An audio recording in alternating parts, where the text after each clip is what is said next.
going to take a quick tour of the hoop house. It has been rather warm during the days for the last 3 days, and the hoop house took off. Namely, my arugula, my lettuce, my sugar snap peas, and my radishes all just went crazy. So I am going in to do a harvest and get some of those cleaned out a little bit, and then just make sure everything's tucked away because we're supposed to start getting some snow and some colder temperatures over the next few days. But again, so far, when I look at the experiment of do I like protected gardening or hoop house gardening for a zone 5 for fall gardening, I would give it a double thumbs up. It has been very productive. It has been very little work, little extra work. I water once a week. I harvest several times a week, and I just keep reseeding new crops as the old crops get harvested out. So it's been pretty cool. Let's see how it goes as it starts getting a little cooler out, but I'm feeling very positive about it. So let's take a quick tour of the hoop house.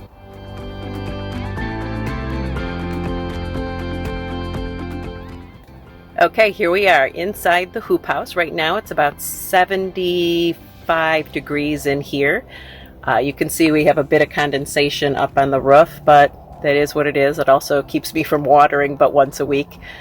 But let's see what's going on with the crops. You can see over to the side over here that I had quite a big harvest of arugula, and it's been great. The arugula has been very tasty and very prolific. I was doing harvest as you go, and then after the last 2 days with it being so hot, I just cropped it all back, and I want to see if it continues to grow fairly prolifically over the next couple days. If not, then I'll pull it and reseed a new arugula crop for the remaining portion of December.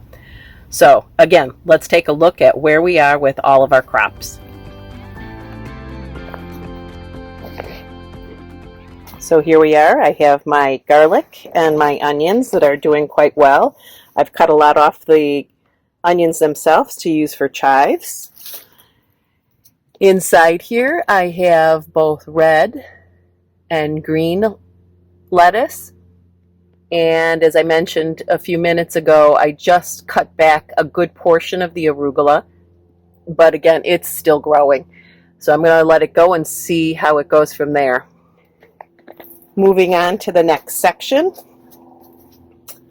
I have Minuet cabbage, which is also Napa cabbage for those of you that like that. I have my next round of turnips that are starting up pretty good. They're about a couple weeks in now.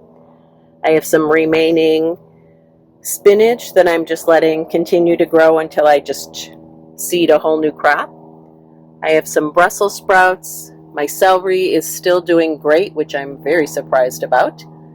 And then I have my very sad cucumber, which I think is, I'm going to call it a fail for out in the hoop house for cold weather growing.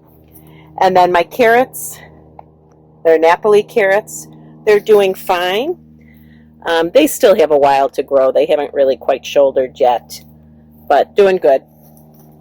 Then in here I have my second crop of radishes, and these are the French breakfast radishes, and I'm going to probably give them another week and see where we are from there, but they are looking good. I've actually taken tops and used those, the greens, for salads, and then I've pulled a few and used those in salads as well. They've been quite good. Sugar snap peas are going crazy. They don't like the cold tops, but they still continue to hang on, and they are throwing lots of flowers and lots of peas. And then my beets are getting about ready, and these are Detroit red beets. I've used tops on those, the greens of those, as we've gone along, and then I'll probably harvest the beets right before Christmas time. And again, a few more sugar snap peas. So it's been very successful in the hoop house, as I mentioned earlier. One of the latest things that I'm trying now is I'm actually doing bubble wrap on the entire inside. It's kind of in the process right now to help hold in the heat and decrease the drafts, and hopefully drop down some of the condensation that I'm having in here. But other than that, temperatures during the day can go all the way up to 80 degrees in here without any additional heat. Without heat at night, if it's about 22 degrees Fahrenheit, it's still sitting about 34 degrees, and the crops are doing quite well at those temperatures. All right, that's it for our hoop house tour today. I hope you enjoyed it, and I will see you on the next video. Bye for now.